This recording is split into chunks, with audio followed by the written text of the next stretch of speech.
Cet épisode de Bienvenue à la maison vous est présenté par Réno Assistance.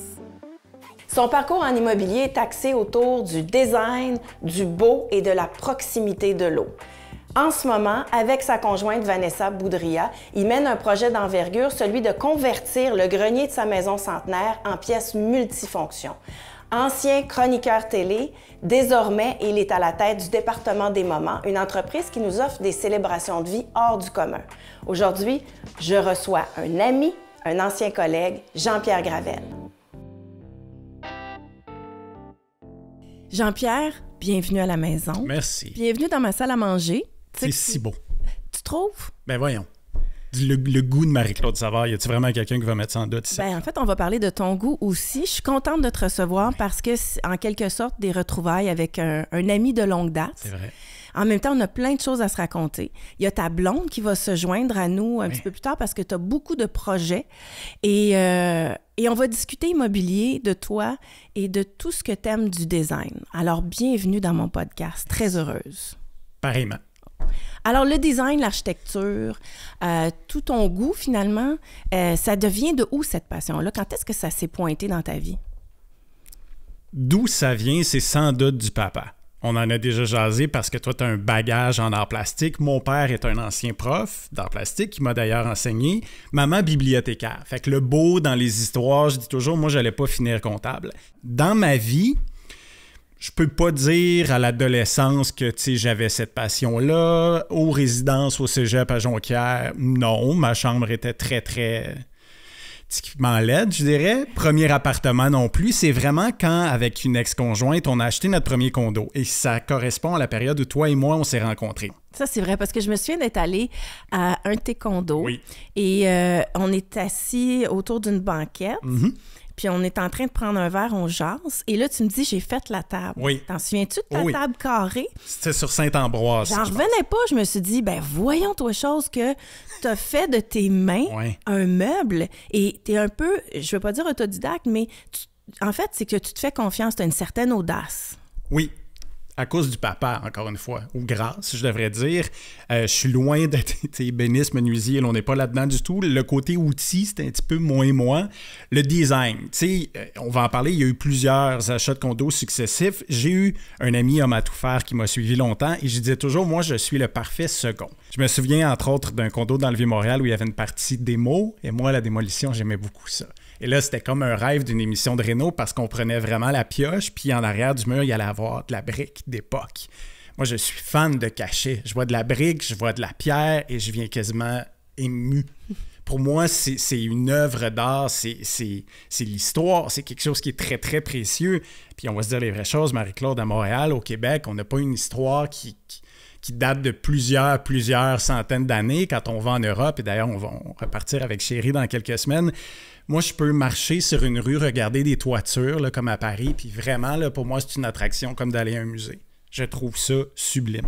OK, si on retourne à Amos, toi, tu as grandi à Amos en Abitibi. Non, mais je veux voir la partance de tout ça, finalement.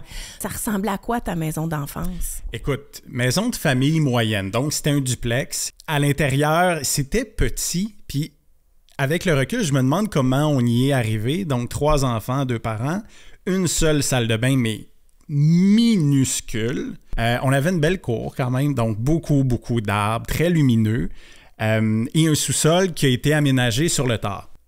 On pourrait dire « mais moi je pense que ça nous a peut-être soudés. » Tu sais, quand tu es plus souvent avec les gens, ben on n'a pas vraiment le choix de se parler, puis comme on n'a pas tellement d'endroits pour aller se réfugier, on n'a pas le choix de s'entendre. Fait qu'avec le recul, à 43 ans, je vois ça de façon très, très positive. Dans le temps ado, je trouvais ça lourd. OK, donc tu parles de ce duplex-là, si on veut, à Amos.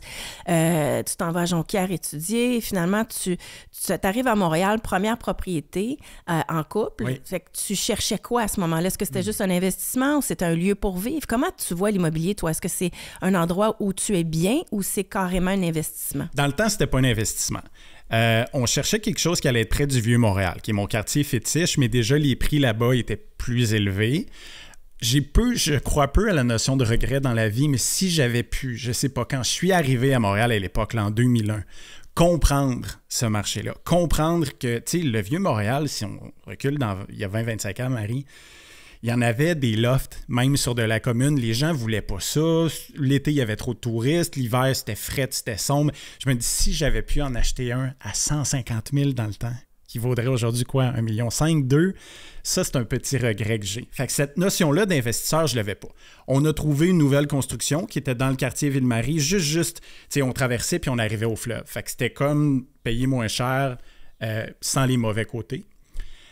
Et cette relation-là, dans le condo, n'a pas duré si longtemps. On a peut-être été ensemble 1 an, là. Et là, il fallait partir vite. Il y a des séparations qui sont des fois un peu plus houleuses. Et là, je me dis, OK, mais il faut que je rachète. Mais là, on va-tu vendre? Puis là, qui garde? Mais là...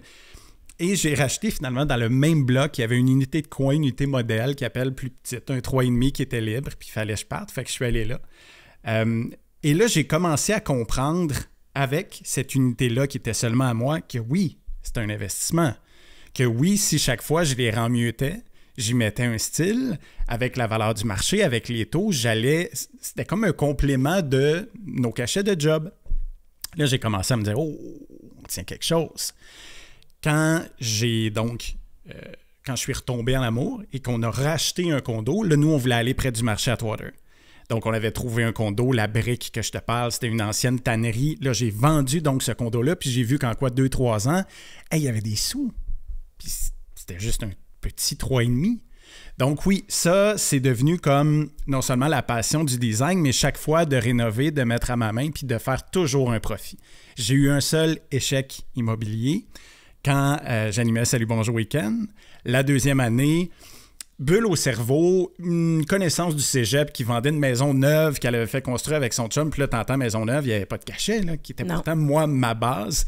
J'ai fait la gaffe d'aller la visiter, puis j'ai dit oui, moi je vais m'établir à Saint-Nicolas, en banlieue de Québec. Je suis à l'animation d'une belle émission. La première année, c'est super bien passé. J'ai acheté. Le contrat, finalement, de 2 ans, on ne l'a pas renouvelé. Donc, je me suis dit, je vais vendre la maison, mais c'est une maison neuve, ça va bien se passer. Hey, ça a pris 1 an. Pour vrai? Où moi, j'habitais plus là. J'aime pas dire ça, mais le cadeau de la vie que j'ai eu, c'est que mes voisins de derrière se sont séparés et que donc, il y a un des 2 conjoints qui avait besoin de louer une maison rapidement. Donc, on me louait à un peu moins cher que ma mensualité. Ils savaient bien, eux autres, que j'avais pas le choix. Fait qu'il y avait une petite part de négo. Et j'ai vendu à perte quand finalement j'ai vendu. C'est la seule fois? C'est la seule fois. Parce que, tu sais, quand je pense à toi, tu me parles de ton parcours, donc le cachet, le vieux, c'est quelque chose qui est important pour toi. L'eau, tu sais, tu partais... Toujours. Tu as toujours suivi le cours d'eau. Tu suis un peu l'histoire, l'amour et l'eau. Hein? C'est un peu ça? Il y a toujours eu de l'eau. C'est peut-être parce que je suis poisson, là. Ma blonde croit plus à l'astrologie. Toi, tu crois à ça? Oui, aussi. Oui. OK. Fait que, tu sais, et j'ai toujours eu l'impression que comme travailleur autonome, ça te donnait une stabilité. Oui. Ça te donnait une assise, en fait. Oui. Tu disais, si j'ai pas de contrat, j'ai une propriété. J'ai ça. Donc, c'est une façon pour toi de voir l'immobilier comme quelque chose d'extrêmement stable, fiable et comme un repère, ce qui n'est pas le cas de tout le monde. Non, puis dans notre milieu, tu l'as bien dit, c'est le fun d'avoir quelque chose où, tu sais, sans dire qu'on peut s'asseoir, on peut au moins s'accoter, se reposer là-dessus, dire ça ne perdra pas de valeur dans le marché qu'on a. Puis des fois, les gens me disaient, donc toi, tu veux vraiment faire ça, tu achètes 1 an, tu rénoves, tu vends. C'était pas ça nécessairement le but. C'est que pour moi, puis comme pour plein de gens qui nous écoutent, l'immobilier, c'est un coup de cœur. C'est entrer dans un espace et tout de suite avoir la vision et se dire, non seulement je suis bien, mais il est à moi. C'est ici que ma vie va continuer. Donc, mes amis qui m'ont déménagé souvent, oui. Puis avec, tu sais, les meubles s'accumulent, puis les trucs des antiquaires, puis ça devient comme un patrimoine familial chaque fois, étaient découragés, tu sais. Mais moi, ma famille était à Amos, fait que ça, c'était pas accessible. Fait que j'essayais de bien le leur rendre, mais je pense entre autres à 2 amis qui ont habité dans la même maison pendant 10-12 ans. Là. Fait qu'il y avait moins de déménagement. Fait que chaque fois, c'était un nouveau début et chaque fois, je croyais que j'allais rester là un bon moment. La seule fois où c'est arrivé, c'est dans la maison actuelle. Ça fait presque jour pour jour 6 ans que je suis là. Et donc, cette maison-là Oui. est aussi une affaire d'eau, Oui. une affaire d'amour, Oui. une affaire de cachet et d'anciens, Oui. et de toutes sortes de projets que tu portes avec ta conjointe, avec ta blonde Vanessa. Fait que si tu veux, je pense qu'on pourrait l'inviter à se joindre à la discussion, puis on pourrait repartir donc de cette maison-là que tu as achetée il y a 6 ans, retracer un peu l'histoire, puis regarder ce qui s'en vient pour vous. Il est temps, mon amour. Vanessa, bienvenue au podcast. Merci. Donc, vous repartez, vous, dans plein de projets par rapport à une maison. Donc, Jean-Pierre, je veux que tu m'expliques l'histoire de cette maison-là. Tu l'as achetée il y a 6 ans. Oui. Et toi, Vanessa, tu viens d'aménager dedans. Ça fait à peine un mois. OK. Donc, quelle est l'histoire de cette propriété-là? Aïe, t'as combien de demi-heures? Notre ami commun, Benoît Gagnon, m'invite un jour dans un souper de Noël. Et il me dit, c'est à Léry. C'est à quoi je réponds, Lévis. Je savais pas c'était où, moi, Léry. Non, c'est à Léry, j'ai un couple d'amis qui est là. Mais GPS pour aller à Léry. Dans ce temps-là, j'avais un beau loft dans Hochelaga qui me plaisait beaucoup, beaucoup. Un petit bachelor. Les célibataires. À l'époque, c'était le fun. Donc, j'arrive et je vois cette maison de pierre-là. J'entre, j'ai encore mes bottes. Le couple se présente et je leur dis, enchanté, un jour, je vais acheter votre maison. Pour vrai? Et là, Patrick me dit, t'es pas le premier à nous dire ça. J'ai dit, peut-être, mais vous me connaissez pas. Cette maison-là était détenue, donc ils sont devenus des amis à moi, donc par Patrick et par Mélanie Cherrier. Les gens du design disent Mélanie Cherrier, c'est blanc marine. C'est les meilleurs, les meilleurs designers. Ce qu'elles font, ces filles-là, c'est extraordinaire. Donc évidemment, la maison était décorée, là. Puis là, moi, j'étais là dans le souper, puis je regardais chaque raccoin, puis je me disais, non, mais c'est ça, une maison vieille centenaire. maison Centenaire, oui, absolument. Au bout d'une rue, donc en bas, il y a le quai municipal, donc l'eau à laquelle on faisait référence. Donc, il y a une année, l'année passe, et là, finalement, ils mettent la maison à vente. Mais là, c'était un peu plus tôt là, dans mon plan de match qui était bien dans le bachelor. Donc, avec un inspecteur, je m'en vais là-bas. Il y avait beaucoup de travaux à faire, Marie. Beaucoup. Donc, je me dis, c'est peut-être pas pour moi, finalement, côté budget. Ils prennent une agente qui est une amie commune aussi à eux, à moi. Et finalement, après les fêtes, elle me dit, écoute, Jean-Pierre, fais une offre. La maison n'est pas vendue, ils ont besoin de vendre. On sait à quel point tu as un coup de cœur, vas-y. Et j'ai fait une offre qui a été acceptée. J'ai trouvé plein d'idées pour avoir des... Je suis très, très ingénieux à ça date de ce qu'on disait de l'enfance avec le papa pour faire des projets, pour faire la toiture par des étudiants dans un cours c'est pas d'architecture, mais un cours de menuiserie du côté de Châteauguay. Comme un stage. Ils sont venus faire leur stage de fin d'année en faisant ma toiture de tôle. Parce que pour eux, c'était quand même, hey, quand est-ce que tu peux faire une toiture de tôle sur une maison centenaire? Donc, il y avait quelque chose d'intéressant aussi. Bref, j'achète la maison. Moi, dans ma tête, je vais tout rénover en 6 mois. Là. Je suis comme projet. Il y a un grenier, on va faire le grenier, on va refaire la cuisine. Faut se calmer un peu. Ça fait 6 ans, j'étais tout seul. C'est beaucoup de sous. Évidemment. C'est de l'entretien. C'est un projet porteur. Fait que là, tu avais ta maison centenaire, Oui. ton bord de l'eau, Oui. l'amour est arrivé. Oui. Vanessa, parle-moi de la première fois où tu as vu cette maison-là, parce que là, tu viens tout juste d'aménager. Vous avez des grands projets dont on va parler. Oui. Mais toi, tu arrives là, sur le terrain, tu vois cette maison-là, à quel moment dans ta vie? Je suis tombée, c'est quand on s'est rencontrés, ça faisait à peine 3-4 dates qu'on s'était vus. Oui. C'était une journée qui était comme, OK, j'ai quelques surprises pour toi, on va aller à tel endroit. Puis moi, je me dis, écoute, free for all, vas-y, on peut faire telle activité, je te fais à 100% confiance. Et on a terminé ça chez eux. Puis pour vrai, à juste souper ensemble, je suis tombée tout de suite en amour avec la maison. Avec le gars et avec la maison? Totalement en même temps. Puis j'ai fait, oh mon Dieu, c'est la première fois que je rentre chez quelqu'un, peut-être que je connais pas beaucoup, mais que je me sens bien. Puis je trouve ça important de rentrer dans un endroit que tu es comme, OK, je peux me sentir en confiance, je peux être en confidence également avec d'autres personnes, puis je peux surtout respirer. Puis c'est exactement comme ça que je me suis sentie dans la maison. Donc ça a fait beaucoup du bien.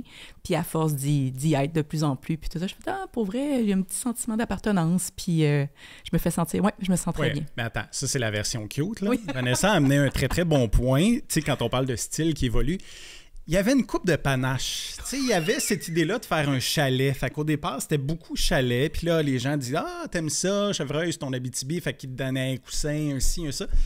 Puis Vanessa, la deuxième fois qu'elle est venue, on avait... c'était la petite fille de Charles Hamelin qui était là. Avec Geneviève. Donc, elle disait, hey, on va faire un beau jeu, on va compter le nombre de chevreuils et de panaches, tu sais, pour me rendre compte que j'étais peut-être à 17. Là. Fait qu'elle m'a aidé à amener un style un peu plus épuré. Puis on a mêlé ton style aussi qui est différent peut-être du mien, je dirais. Qui est un petit peu plus moderne, plus clean, quelque chose de très... qui passe aussi à travers le temps. Donc, j'étais comment on pourrait apporter ce côté-là dans la maison, mais en gardant quelque chose de très... avec un beau cachet, avec encore la pierre, le bois, mais garder ça vraiment qui passe à travers le temps. Donc, ouais. Donc, au moment où toi, parce que là, si on parle de 3-4 dates, puis là, finalement, on est en train de redécorer, là, fait que clairement, ça s'est bien passé. Mais toi, tu arrivais donc quoi, d'un appartement, tu sais, de décider d'aménager comme ça. C'était quoi le changement de vie pour toi? Un gros changement. Moi, j'ai grandi sur la Rive-Sud de Montréal, donc j'ai grandi à Mont-Saint-Hilaire, j'ai toujours été sur le coin de la Rive-Sud. J'ai habité en condo pendant 5 ans au Vieux-Port de Montréal, donc ça a toujours été aussi, comme Jean-Pierre, un quartier qui m'a beaucoup parlé. J'aime aussi d'être à côté de l'eau. Tu sais, moi aussi, je suis Scorpion, donc il y a quelque chose de référence avec l'eau, la nature, mais en même temps avec un signe d'eau. On est 2 signes d'eau, donc on se complète là-dedans. Mais donc pour moi, j'étais comme, j'adore le Vieux-Port. Je trouve que c'est super facile d'accès. Je conduisais pas non plus dans le temps. Je viens d'avoir mon permis de conduire. Donc je voulais un endroit qui me fait sentir bien, qui a un beau cachet, mais en même temps qui est accessible facilement au centre-ville. Puis quand je suis tombée tout de suite en amour avec la maison, j'ai fait, je pense que de redéménager par la suite sur la Rive-Sud, aller chercher un permis, mais surtout retourner dans une maison, c'est un gros mot. Je suis vraiment très, très, très contente. Puis ça fait longtemps que je n'ai pas habité dans une maison, donc ça fait du bien d'avoir de l'espace, puis c'est ça. Tu parles de respirer, tu sais. Un des rêves que Vanessa avait, c'est le fameux loft dans le Vieux-Montréal, ce que moi j'avais eu. Fait que ça a été, sans être un enjeu, une discussion. Tu vas-tu être bien? Tu vas-tu te dire, oui, mais moi, j'ai pas eu cette époque-là? Et on va en parler, mais cette espèce d'espace-là qu'on veut aménager éventuellement au grenier va être un peu comme un loft. Donc, ça va être un peu multi-usage, multifacette, mais ça pourra aussi être les quartiers de Vanessa pour qu'elle ait cette espèce de cocher. J'ai eu ça. Puis il n'est pas dit qu'éventuellement, avec la maison qui va continuer de prendre la valeur. Moi, ça fait 6 ans, puis déjà, elle a doublé depuis le prix d'achat. Peut-être qu'un jour, on aura la possibilité de la louer, par exemple, pour une famille pendant toute une année, et nous, décider d'aller louer un loft dans le Vieux-Montréal. Tant qu'il n'y a pas d'enfants et que ces enfants-là ne sont pas à l'école, tu le sais, il y a une certaine latitude, une liberté. Fait que c'est pas dit qu'on va pas pouvoir aussi réaliser son rêve de départ. Donc, vous avez cette propriété qui vous a, quelque part, qui est un lieu commun pour vous, tu sais, qui fait partie de votre relation. C'est ce que je sens. C'est quelque chose de porteur. C'est une racine. Là. Vous êtes en train de vous enraciner. Et là, vous avez un projet. Tantôt, tu me disais, je voulais tout rénover quand j'ai acheté. Il y avait le grenier. Bon, parlez-moi de votre grenier parce que là, moi, je trouve ça vraiment particulier de dire que, premièrement, en relation, vous allez rénover une partie de maison. Déjà, ça, c'est beaucoup. Oui. Ensuite, vous travaillez ensemble et vous aménagez un grenier. Je ne sais pas qui peut m'expliquer de manière claire et concise je pense que c'est plus de quoi on parle ici, là. Bon. Déjà, dans le dernier mois, il y a des améliorations dans nos espaces de vie. Donc, on avait une salle à manger qu'on a déplacée, qui est rendue dans le fond de la maison où il y avait un bureau. Et là, maintenant, on a 2 salons parce qu'elle est arrivée aussi avec ses meubles, notamment un superbe divan qui est un coup de cœur pour elle. Donc, déjà, dans le dernier mois, ce que tu évoques de « hey, rénover en couple », on est là-dedans, pour le meilleur et pour le pire. Parce que là, en ce moment, la maison se transforme pour justement accueillir quelqu'un d'autre. Et on n'a pas la même... énergie? Pas la même énergie, mais je pense qu'on est des gens qui sait exactement ce qu'ils aiment. On est très dans l'instinct, on est comme ça, j'aime ça, ça, j'aime pas ça. Donc, c'est de trouver un certain terrain d'entente de... Moi, j'aime ça, mais en même temps, toi, t'aimes pas ça. C'est quoi qu'on peut s'entendre là-dedans? Puis, donc, c'est ça, de trouver un juste milieu. Oui. Là, le grenier, y arrive-vous là-dedans? C'est ça. C'est un grand espace. On parle d'environ 700 pieds carrés dans un toit, tu sais, qui est 4 côtés à lucarne, mais très, très haut. Tu sais, quand je suis au milieu du grenier, là, je ne sais même pas c'est à combien de pieds. Moi, quand j'ai fait la fameuse toiture que je te parlais en tôle, on a fait ajouter 2 puits de lumière, sachant qu'il faudrait de la lumière là-bas. Le but, c'est, de pouvoir avoir vraiment un bureau où je peux recevoir une éventuelle clientèle du département des moments pour des consultations.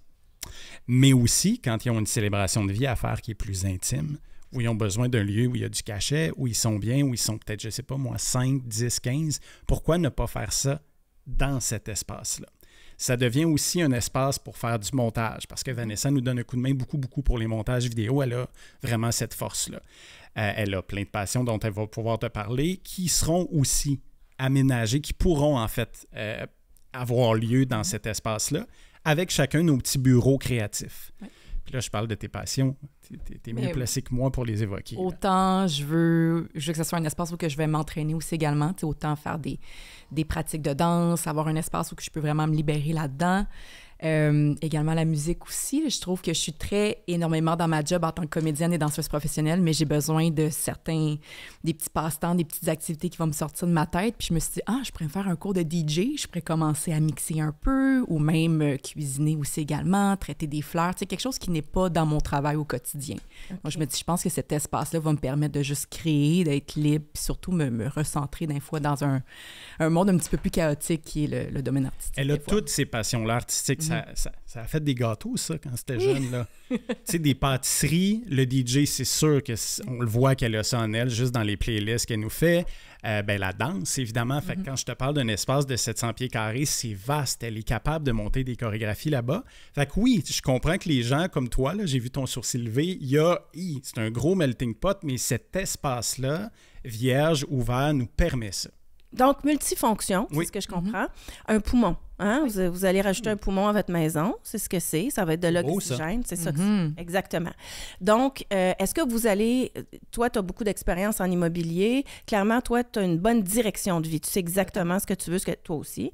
Alors, est-ce que vous rénovez vous autres seuls ou vous allez faire affaire avec des professionnels? Comment vous entamez ce projet-là de rénovation? Bien, il y a quelqu'un qui est venu, tu sais, qui dit maison centenaire, des fois, il arrive des petites choses. Donc, il y en a un qui est venu un jour me dépanner, vraiment à côté, notamment plomberie, qui avait tout pété. Il y avait un mur à refaire et on a eu un coup de cœur pour ce gars-là qui serait le premier sur notre liste pour dire « Hey, c'est toi qui prends le chantier. Moi, je suis un peu comme toi dans la vie. Oui, on sait où on s'en va, mais il faut que ça se passe de façon efficace, droite, idéalement dans le plaisir. Et ce gars-là réunissait ces points-là. Moi, je veux quelqu'un qui est professionnel, qui ne va pas faire exprès parce qu'on n'a pas fait ça tous les jours de notre vie pour nous surcharger. Puis, tu sais, il dit qu'il va être là à 7, il est là à 7, il n'est pas là à 7h45. On a tous des vies, on a tous une envie que ce projet-là monte. Puis, dernier point par rapport à aller chercher une aide, ça prend quelqu'un qui a la même vision, qui y croit, puis moi, j'ose dire qu'il va trouver ça beau. Tu sais, là, il y a des contracteurs qui vont faire, évidemment, les demandes des clients, puis peut-être que ça leur ressemble pas pantoute, puis ils font « Oh my God » quand ils sont venus à la maison avec leur blonde pour dire « Ça n'a pas d'allure ». J'ai envie de quelqu'un qui y croit, parce que je pense que c'est ces gens-là qui donnent le petit oomph de plus. Oui, bien en fait, c'est de la collaboration que vous cherchez, vous autres. Là. Et pour ce qui est des permis, parce que là, tu parles d'une rénovation d'une maison centenaire. Fait que tu peux pas... tu as tes goûts, tu as tes besoins, mais après ça, il y a tout un cadre là-dedans. Donc, il faut que tu te fasses accompagner également dans tout ce qui est permis, plan, etc. Nous, on est chanceux. Elle n'est pas patrimoniale. Donc, il y a ce 100 ans-là, mais on peut... une fois qu'on a obtenu le permis, faire ce qu'on veut à l'intérieur. Et au-delà de tout ça, comme il y a un aspect commercial aussi, moi, un appel qui a été très, très rapide, c'est à la ville pour dire est-ce que j'ai le droit concrètement de pouvoir recevoir des clients à la maison? Et oui. Donc, on a tous les éléments en main. Bon, peut avoir un petit peu de sous qui va se pointer aussi pour qu'on aille de l'avant parce que ça va être un gros projet. On va y aller étape par étape. On n'a même pas parlé de sa cuisine aussi qu'elle va faire parce que là, j'ai une petite cuisine laboratoire et on a une très, très grande pièce que j'ai toujours choisi de laisser un peu de gym, un peu vacante, me disant, quand je vais rencontrer la femme de ma vie, il ne faut pas qu'elle arrive dans une maison qui est déjà toute faite. Si ça lui ressemble pas, si elle dit « Ah, mais c'est ta maison, ça me plaît pas. » J'ai envie qu'elle puisse y mettre sa touche et sa couleur. Et ce sera son projet cuisine. Il est déjà très clair dans sa tête. Moi, il y a des belles choses qui viennent de se dire là. Oui. C'est enregistré. OK, bien là, donc ça m'amène à l'idée de rénover en couple, les amis. Ces beaux projets-là, quand on en discute derrière un micro dans un podcast, c'est cool. Mais c'est un... Comment vous envisagez l'aspect... Oh, comment je dirais? Je sais pas comment je vous dirais ça. L'aspect santé du couple? Santé mentale, santé amoureuse à travers ça. Parce que là, je veux dire, ce grenier-là va te servir pour le département des moments, pour recevoir des gens, faire des célébrations. Il va te servir aussi professionnellement. Donc, vos vies, tranquillement pas vite, sont en train de se mailler ensemble. Donc, ça va être un défi. Comment vous l'envisagez? Ben oui, mais je pense que ça va être d'y aller une journée à la fois. On s'est toujours dit que peu importe ce qui se passe dans la journée ou dans comment on se sent émotionnellement parlant, tant qu'on se rassemble le soir même, puis qu'on respire, puis qu'on fait comme « OK, ça va bien aller, on passe une autre journée », c'est tout ce qui compte. Donc, tu sais, moi, c'est ma première fois que je vais vivre dans des rénovations. J'étais locataire dans le passé, donc je vais me découvrir là-dedans. Mais je pense que j'ai un petit peu plus de patience, peut-être que ça va faire en sorte que ça va bien aller, mais juste y aller une journée à la fois. Il n'y a pas de questionnement ici. Elle a plus de patience que moi. Il y a toujours du positif et du négatif. Moi, je suis celui qui va arriver là, vraiment avec la force de « on fait ça, ça, ça ». Tu sais, vous avez eu la gentillesse de venir filmer à la maison. Ça a fait en sorte que le mois avant, moi, j'étais « OK, on a une liste. Il va y avoir des caméras ici. Il faut que ça soit fait. Après, tu peux y aller à ton rythme là-dedans, mais il faut que ce soit fait. » Bien, ça, c'est une belle dualité. Il faut parler du budget. Parce que ça, là, je vous le dis, à l'époque où on est en ce moment, c'est ce qui... Tu sais, le côté motif, je n'ai pas de doute, mais c'est l'argent. Oui. Oui. Vous êtes des travailleurs autonomes, vous êtes des créatifs, des artistes. Et là, vous vous lancez dans un projet d'envergure. Comment vous allez gérer ça, le budget? Ouais. Je fais une espèce de petite distinction en toutes mes années comme travailleur autonome, animateur, chroniqueur à la télé et le cheminement vers entrepreneur. Parce que là, je suis bien entouré. Moi, à l'époque où on travaillait ensemble, j'ai jamais eu d'agent. J'ai toujours eu, peut-être, j'étais mon produit comme entrepreneur. C'est moi qui faisais les négos, c'est moi qui appelais pour avoir les contrôles de cette même énergie-là, toi et moi, Marie. Maintenant, je suis bien entouré. Il y a 25 créatrices de moments dans l'entreprise. Donc, c'est à moi de savoir quand le timing est bon pour dire, hey, là, il y a assez de contrats qui rentrent. Je suis assez capable d'en mettre de côté pour ce projet-là pour dire financièrement, malgré ce que tu évoques, malgré le prix des matériaux qui ne cesse de monter, malgré les taux, malgré si on est capable de se lancer puis de se faire un plan ensemble. On n'a pas besoin de cet espace-là maintenant pour que nos deux carrières puisse se faire, mais je pense que ça va être un sacré bel ajout. Puis tout ce que tu sens d'elle, parce que c'est la première fois que vous vous rencontrez, cette espèce de magnétisme-là, de douceur. Tu sais, moi, là, ce qui m'a charmé au-delà de « elle est quand même pas pire à regarder au premier abord », c'est le magnétisme que je chantais, puis ils sont cool. Moi, j'arrive, là, puis c'est rentre dedans, puis là, c'était « salut ». OK. Ça, je pense que dans des rénaux, c'est un ingrédient non négligeable. Ça, c'est clair. Bon, fait que tu vas gérer le caractère. Vraiment, le caractère. Et le budget, donc toi aussi, tu es à l'aise avec ça. Ce sont des discussions que vous avez? Oui. Puis tu sais, on le sait qu'on est à contrat aussi également. Puis moi, je suis sur une belle lancée de carrière en ce moment avec plein de nouvelles séries qui vont sortir. Je sais qu'en ce moment, je suis sur mon X aussi également. Donc, plein de beaux projets s'en viennent. Donc, je me suis dit, je vais pouvoir me permettre financièrement de placer ça aussi. Puis, je veux veux pas dire plus adulte, mais oui, c'est la première propriété que j'ai, qu'on partage ensemble. Donc, j'ai envie d'aller vers là, puis d'investir. Puis, je suis encore très beginner là-dedans, très débutante. Donc, tu sais, j'apprends encore beaucoup. Tu sais, puis, il me conseille énormément aussi, puis ma conseillère aussi également. Donc, ma conseillère financière. Donc, j'apprends encore là-dedans, mais je suis totalement page blanche, prête à apprendre et tout dans le calme aussi. Ça, c'était important au niveau du budget parce que c'est pas parce que quelqu'un emménage qu'automatiquement une maison se sépare à 50%. Ça, c'est quelque chose que je savais pas non plus, que Vanessa savait pas, de se dire, OK, à combien on établit dans une première année le pourcentage pour lequel tu es propriétaire? Toujours dans cette optique-là de tout peut être notarié et ça peut augmenter jusqu'à ce qu'on soit, dis-je bien, à 50-50. Avec sa carrière et les super séries, là, vous allez l'avoir partout là, cet automne puis l'hiver prochain. Fait qu'on y va à notre rythme. Merci d'avoir ouvert d'abord la porte de votre demeure, pour qu'on puisse aller filmer. Regardez ça. J'ai l'impression qu'on vous parle aujourd'hui à une croisée des chemins, en quelque sorte, au début de quelque chose. Oui. Vous avez des idées, ça va sûrement se modifier dans le temps. Ce qui est fort intéressant, c'est que vous êtes bien entouré. Ça, je crois que c'est hyper important. Dans n'importe quel projet en immobilier, en rénovation particulièrement, c'est important de prendre le téléphone, d'aller chercher une équipe. Oui. Et d'être capable d'être bien conseillé à tous les niveaux. Fait que ça, vous êtes en bonne partance. J'ai hâte de voir dans 5 ans à quoi va ressembler votre grenier. Je suis certaine que le département des moments, là, qui est sur un envol extraordinaire, va continuer à progresser. Et je suis certaine que ta pièce multifonction va peut-être aussi t'inspirer plein de choses. Fait que merci pour ce partage-là. Peut-être, dans cette pièce-là, elle va donner des cours de danse à ton gars. Peut-être. Ça se peut. Et 2... On n'a pas parlé, je te laisse là-dessus, Marie-Claude, mais moi, quand j'ai eu le coup de cœur pour la maison, les gens me disaient, il y a 4 chambres. Qu'est-ce que tu vas faire? Et moi, c'était clair. C'est la maison que je vais avoir une famille.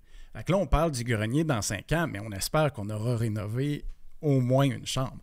Bien, j'espère qu'on va pouvoir vous suivre. Peu importe où sur vos plateformes, je suis vraiment privilégiée d'avoir eu cette conversation-là avec vous à ce moment précis-là. J'ai l'impression que c'est comme si on se rencontre, on se connecte ensemble au début d'une belle aventure. Alors, je vous la souhaite la plus belle possible, la plus douce possible. Merci. Puis rappelez-vous de ça quand ça va brasser un peu le soir dans le Branty. avec des bouts de plancher qui sont pas corrects, OK? Ben, on va se rappeler du poumon. Oui, tout. Rappelez-vous du poumon. Vraiment. Merci beaucoup pour votre visite. Merci, mon ami. Merci à toi. Ce qu'on a appris aujourd'hui avec Jean-Pierre et Vanessa, c'est que pour vraiment comprendre nos goûts, il faut se donner le temps. Il faut être ingénieux avec nos ressources pour atteindre nos objectifs. Et si on veut marier deux esthétiques, il faut être prêt à faire des compromis. Chez Réno Assistance, on est là pour vous accompagner, qu'il s'agisse d'un projet précis ou encore d'une idée embryonnaire. Nos conseillers vous posent les bonnes questions afin d'établir vos attentes, vos besoins et votre budget. Et ensuite, vous recommandent des entrepreneurs vérifiés qui correspondent à votre projet. Pour savoir comment on peut vous accompagner, visitez renoassistance.ca.